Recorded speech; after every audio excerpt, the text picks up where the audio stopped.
Bismillah, alhamdulillah, wassalatu wassalamu ala nabiyina Muhammad wa ala alihi wa sahbihi ajma'in. Amma ba'd, Allah'ın rahmeti bilen Ramazan ayının tağın bir günün urazada ötkərdik. Allah subhanahu wa ta'ala şuşu tutkan urazalarımızını qabullardan qılsın. Hem biz ötken dəristə şuşu taravih aldığından nasihatler degen dərislərdən danışqanıyıq zikirnin qay bir faziləti, üstünlüğü. Hem ettik urazabızның dərəcəsin, savabın deyik, əcrin arttırasınız kilsə, kübrək Allah-u Teala'nı iske düşürüge, anı zikir itirge kirekligi turunda söyleştik. Şulay ve Peygamber sallallahu sıradılar da, qaysı uraza tutuşunu, urazası savablaraq dege, şul нәрсе deydi, kim Allah'ını küp itip zikir ite, anın urazası, yani savablaraq, dərəcələrək, yani Allah qarşında en üstünü deydi. Şulay ve hem əzrək kine anın qaybır kerekligin asızıqlap gittik, əzrək kine faydaların aldık. Nə şuşu bugün biz devam etirbiz. Şuşu zikirnin faydaların. Zikir ettikti, şundan nindi fayda bular. En birinci biz anı ötken dəristə də ala başlağanı bir qabatlap getirbiz. Kim kişini, Allah-u Teala'nı küp itip zikir itip yürüyken, Allah-u Teala anın şeytanın vesvesesinden saklı iken. Yani kişi eşeklik, yavuzluk kıla, ne sebeple? Şeytanın vesvesesi arkasında. Qoyan uylap taptı iken, şunun xatlik naşarlık yoluna basırga qoyan, kim etdi iken, kim bildi iken deyip qaybir kişinin eşekligine tan qalasın. Şulay ben. Avul нәрсе şeytanın vesvesesi. Çünkü şeytan üreti ana. Şeytan kürseti ana. Bir abinin белый горячкаларына салып жүрген кішілерді шол айтқан сөзде шайтандай гүл бау тұтып жүреді. Гүл жандадай бау тұтып жүреді, гүл шуны вәсвәсәлейді. Шайтан көрәсіз ме? Әгер да енді бір шындай нашар ғамәл эшләтергә телейкен, даже мында суйт. Хам шушы абзый ахыр шиктан шуны белән китеп тә барды. Yani бауға менде инде. Әмма шуша менер алдыннан берничә ай гел әйтә, менә шайтан килә ди бау белән ди, хаман сайын кытырта ди, шушы бауны ди матурлап күрсәтә ди, нәрсәгә монда тилмерәсең инде тегендә шыңны эшләдең дә, все ди рәхәтлек күрәсең, гел кытырта мине ди. Җәмәгать шушындый начар уй фикерләр килмәсен өчен, шайтан шушы гынахны матурлап күрсәтмәсен өчен нәрсә кирәк? Күрә Аллаһны зикр итәргә. Чөнки Аллаһ Субханаһу Тәгалә Зухруф сүрәсе 36-нчы аятында да әйтте бит, без үткән дәрестә алдык. Ва ма я'шу ан зикри рахмани нуқайид лаху шайтанан фахуа лаху қарин ди. Кимдә Аллаһны зикр итүдән, ягъни Рахманны, Рахимле Аллаһ Тәгаләне зикр итүдән йөз ширәйкән, васкишәйкән инде Аллаһны зикр итеп яшәмәй икән ди. Biz anı idarəşi itib, ana dus itib, kimni şeytanını yürürüz dey. Şuna cəmaət biz Allah'ını əz itib, zikr itəbiz ikən, şuşu günahlarını matur itib, bizə uşu vəsvəsə qıluşu bizning yanımızda patskaski biruşu şeytan bulayken. Şuna görə, şuşunun naşarlıqdan emin bulur üçün, buzuq əməllər qılmasın üçün, naşar uy fikirlər kirtməsin üçün bizə küp itib, Allah'ını zikr itib durğa kirək. Hem Peygamber sallallahu aleyhi ve sellem aytdı ki, eğer de naşar o fikir kirsen, təsəvvüründə vasvəsə qıla başlasa, sol yaqqa deyib tükürüb, "Əuzu billahi mineşşeytanirracim" deyib aytdınız dey.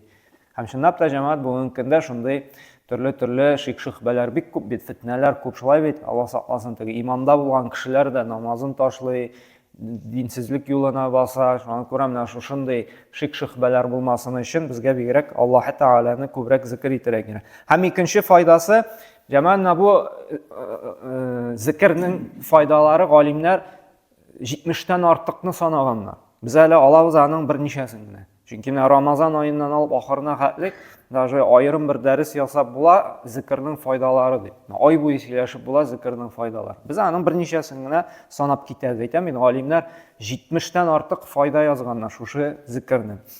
İkincisi, biz alabız samı zübdə qaymağından alabız indi.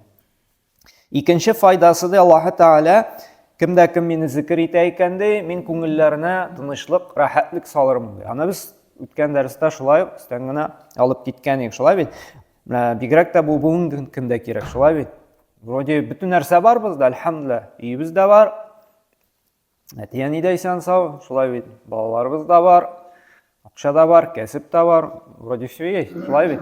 Русчалатып әйткәндә. Но күңелдә ниндидер тынгысызлык булганын, рәхәтен күрә белмибез. Ә менә монда җәмәгать бу күрә алмаячакбыз да, әгәр дә Раббыбыз, ягъни Аллаһ Тәгаләгә тормышыбызда урын юк икән. Телебездә Аллаһ юк икән, гамәлебездә Аллаһка багышланган изгелек юк икән. Аллаһ Тәгалә шушы булган нәрсәнең дә безгә теге тынычлыгын, рәхәтен бирмәячәк. Ни өчен? Чөнки аңа рәхмәт әйтмәсәк, шушы биргәне шөкер итмәсәк, чөнки зикр итү, аңа шөкер итү, аңа рәхмәтебезне белдертү. Шулай бит?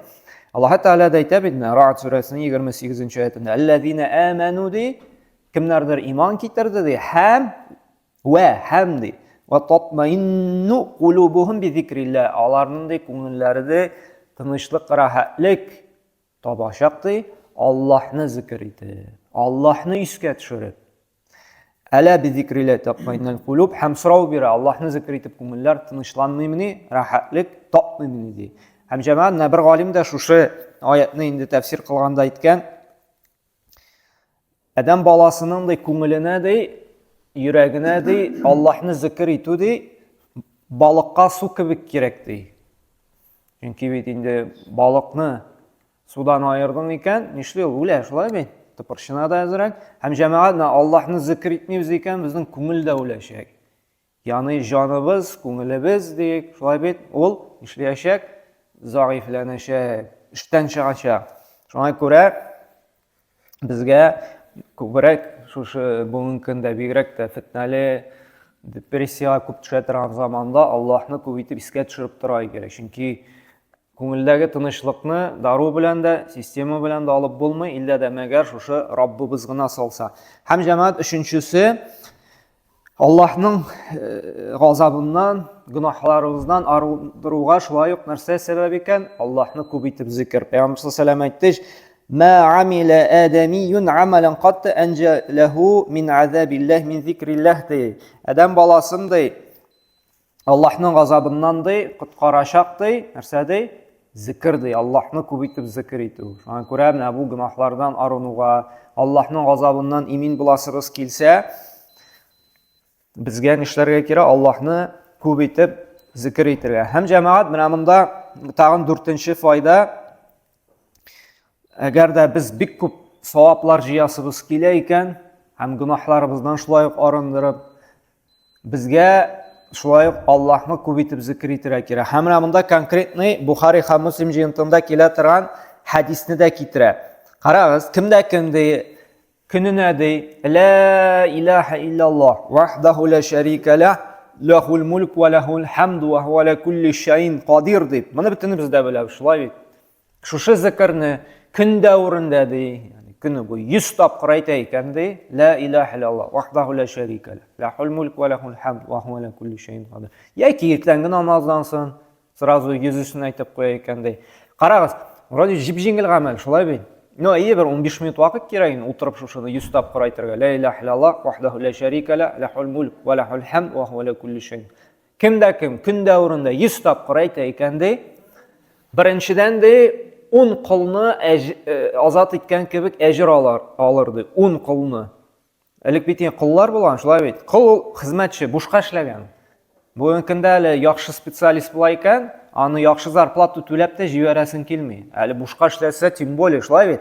Ислам дине чакыра шушы кешене кыллыктан азат итәргә. Һәм ислам дине килгәч, Пәйгамбер саллаллаһу алейһи ва сәллям чакырды кешеләрне кыллыктан азат итәргә. Аллаһның кылы булырга, кеше кылы булырга түгел. Әмма кыллыктан кешене азат итү ул бик авыр иман өчен. Чөнки ул бушка эшлисен, бушка хезмәт итә. Һәм әмма шуңа карамастан, кемдә кем азат итә икән, шундый зур әҗер алыр. Һәм монда шушы сүзне әйтеп тә 10 әҗер алыр ди. Һәм карагыз, һәм кемдә кем ди шушыны ди 100 тапкыр әйтә икән ди, бу кешегә ди кутиба лаху 100 хасана, 100 изгелек язылыр ди. Көн дәврендә ла илаха илляллаһ вахдаху ла шарика лах, лахул мулк ва лахул хамд ва хуа ала кулли шайин кадир ди икән, 100 изгелек язылыр ди. Карагыз, ничек җиңел генә тел белән күпме савап эшләп була. Һәм аның белән генә эш бетәме? Юк. Ва мухият анху 100 сайyi'a ди. Һәм кем шушыны 100 тапкыр әйтә икән ди, ла илаха илляллаһ вахдаху ла шарика лаһ, лахул мулк ва лахул хамд ва һуа ала кулли шайин кадир. 100 гунахы, ягъни 100 аның берәр теге кеше әшәкелеге диек, явызлыгы, гунахы гафу ителер ди.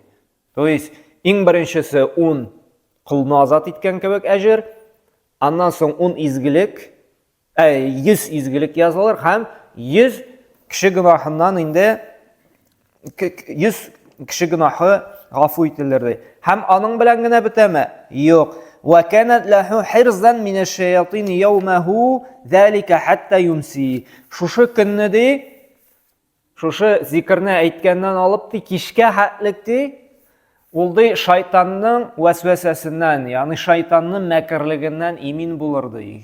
Күрәм, бигрәк тә менә бу фазилатлы беләсезме җәмәгать, иртә белән әйтергә.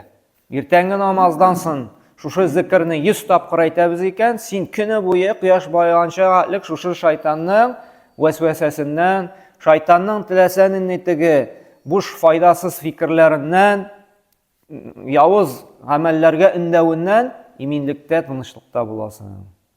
Гади генә зикр шулай бит, әмма карагыз күпме Аллаһ Тәгалә әҗр бирә. Һәм ди وَلَمْ يَأْتِ أَحَدٌ بِأَفْضَلِ مِمَّا جَاءَ بِهِ إِلَّا أَحَدٌ عَمِلَ أَكْثَرَ مِنْ ذَلِكَ. Һәм кыямәт көндә шушы гамәлдән дә яхшырак эш белән, гамәл белән, изгелек белән килә алмас, иллә дә мәгәр шушы зикрне әйтүчедән кала ди. Ягъни кыямәт көндә дә иң яхшы шушы гамәл булыр. Ни өчен шушы сүз Аллаһ Тәгалә шундый зур әҗерләр бирә? Чөнки моның мәгънәсе бик тирән мәгънә. Ла илаһа илляллаһ, Аллаһтан башка хакыйкый гыйбадәткә лаеклы зат юк. Син таныйсың, Аллаһ кына сәҗдә кылырга, Аллаһка гына дуга белән ялварга кирәк, Аллаһтан гына өмет итәргә кирәк, Аллаһка гына тәвәккәл кылырга кирәк дип таныйсың. Ла илаһа илляллаһ вахдаху ла шарик, аның тиңдәше, аның белән бер нинди тиң зат юк. Лахул мулк, һәм бөтен патшалык, бөтен шушы галәмнәрдә булган идарә аның астында. وَلَهُ الْحَمْدُ بَرْشَ مَقْتَوْ أَغَانُ يُحْيِي وَيُمِيتُ. Bu rivayette ansı yok bayma. وَلَهُ الْحَمْدُ وَهُوَ عَلَى كُلِّ شَيْءٍ قَدِرٌ. Һәм ул бар нәрсәгә дә кудрәтле. То есть бу сүз, шушы зикр Аллаһ Тәгаләне мактау, Аллаһ Тәгаләне данлау, зурлау. Шуңа күрә Аллаһ Субханаһу ва Тәгалә нәрсәдә шушы зикргә инде күп әҗерләр бирә. Һәм бишенче файдасы шушы зикрнең кемдә дип Пәйгамбер саллаллаһу әйтте, Субханаллаһи вәлхамдулиллаһи ва ла илаһа илляллаһ валлаһу акбар дип әйтә икән ди. Карагыз, җайлы. Субханаллаһ вәлхамдулиллаһи ва ла илаһа илляллаһ валлаһу акбар. Бу ди Җәннәтнең бер үсентесе ди. Бу сүзне әйттең икән, җәннәттә синең бакчаңа ди бер үсенте, ягъни үсемлек утыртырлар ди. Икенче риваятта килә, кемдә кем субханаллаһ бихамдихи дип әйтте ди, җәннәттә ди бер агач утыртылыр ди. То есть безнең җәннәттә бакчабызда шушы үсентеләр дигәнне утыртуга бер сәбәп була икән. Һәм 6нчы файдасы җәмәгать, кемдә кем күп итеп Аллаһ Тәгаләне зикр итә икән, карагыз, иң күркәм, гынахсыз мәхлукатлар, фәрештәләр дуга кылып торалар икән. Менә кемнең теле гел югыш, Аллаһны зикр итү белән шулай бит, гел ла илаһа илляллаһ, субханаллаһ, иншаллаһ. Нәрсә эшләргә теләсә дә, иншаллаһ, Аллаһ теләсә эшләрбез. Эшләп бетергәч, әлхәмдүлиллаһ, шөкр Раббыма, Аллаһның рәхмәте белән эшләп чыктык. Өенә кайтып керде, әлхәмдүлиллаһ, шөкр Аллаһның рәхмәте белән, ярдәме белән кайтып кердек. Ашар алдыннан бисмилла, ашап бетергәч, әлхәмдүлиллаһ.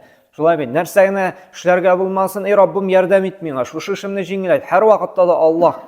Берәр кеше менә барып кайттык, шулай эшләк, Аллаһка шөкр әйт, Аллаһның ярдәме белән булып кайттык. Һәр вакытта шу Аллаһны макта икән, фәрештәләр аңа ди нәрсә ди? Хуаллази юсалли алейкум ва малаикатуху. Аллаһ та ди, аларны мактар, һәм фәрештәләр дә ди, аларны мактап ди, дуа кылып торыр ди шушы кешеләргә. Ничек итеп?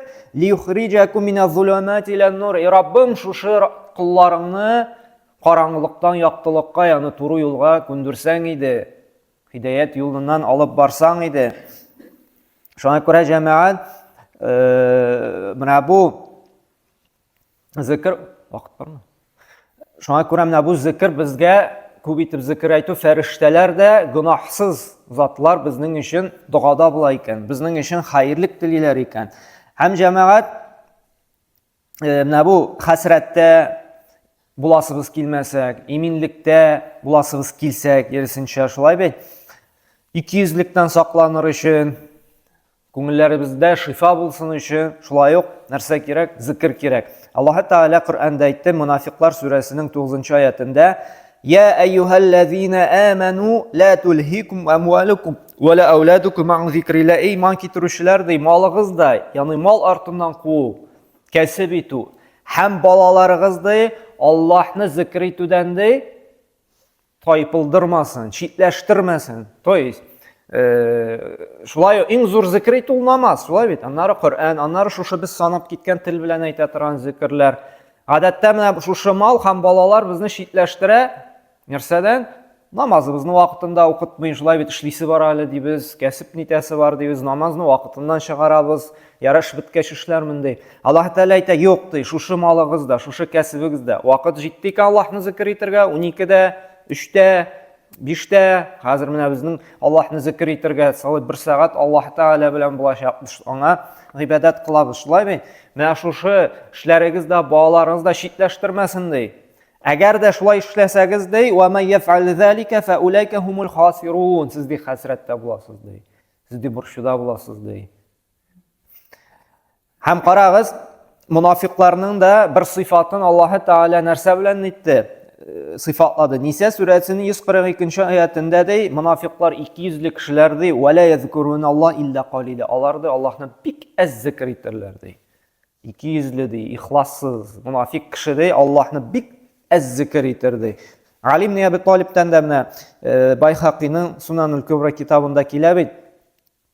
Кемнәр ул мунафиклар дигәч, нәрсә диде?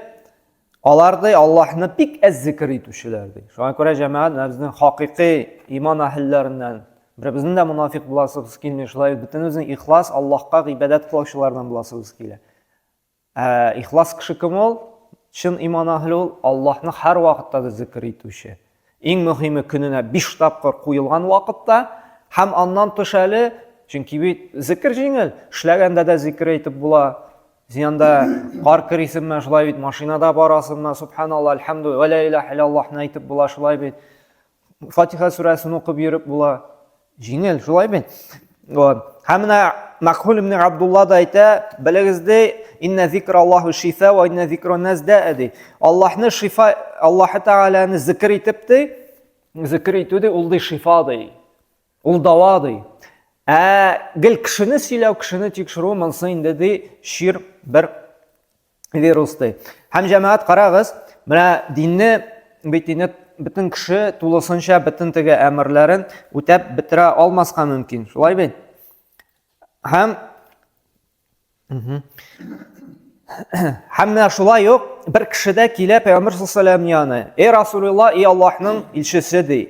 Инна шараи ал-ислам кад кафурат алайя ди. Менә бу диннең дә хөкемнәре минең өчен бик күп ди. То есть бөтенесен үтәп бетерә алмыйм ди. Бездә бит инде бөтен хөкемнәрен, бөтен тиешле теге вазифаларны, хөкемнәрен, әхкамнәрен үтәп бетерә алмаска мөмкин ди. Шулай бит. Бу кеше дә әйтә, диннең ди теге шариат кануннары бик күп ди. Бөтенесен өлгерә дә алмыйм, җитешә дә алмыйм ди. Син миңа ди фәхбирни бишайин, бер шундый гамәл өйрәтте.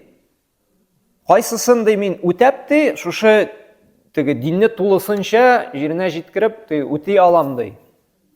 Һәм нәрсә ди Пәйгамбер саллаллаһу ла язалу лисанука ратбан мин зикрилlah.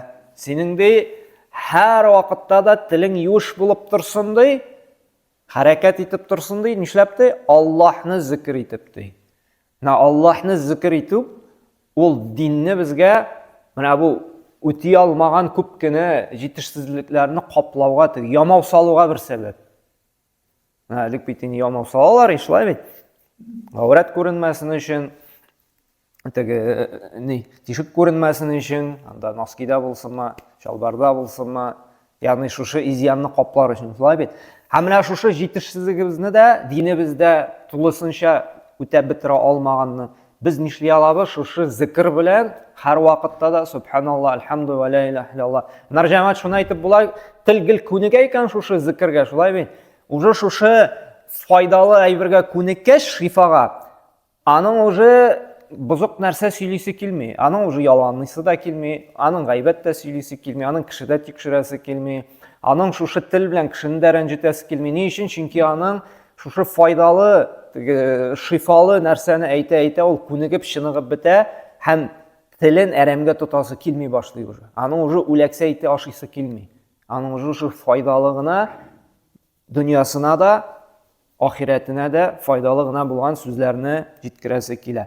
Һәм җәмәгать, шуның белән инде бүген туктарбыз һәм иң зур шушы намаздан кала зикр әйткәне Коръән. Шулай бит, Коръәннең уку, Коръәнне ни өчен укырга кирәк һәм ул ни өчен иң зур зикрләрнең берсенсе киләсе дәрестә тагын алып китербез. Аллаһ Субханаһу ва барчабызга да гел аны зикр итә торган күңелләр, йөрәкләр насыйп итсен иде һәм шушының белән уразабызның да әҗерен арттырырга насыйп итсен. Субханакалла бихамдик, ашһаду ан ла илаха илля анта, астагфирука ва атубу илейк.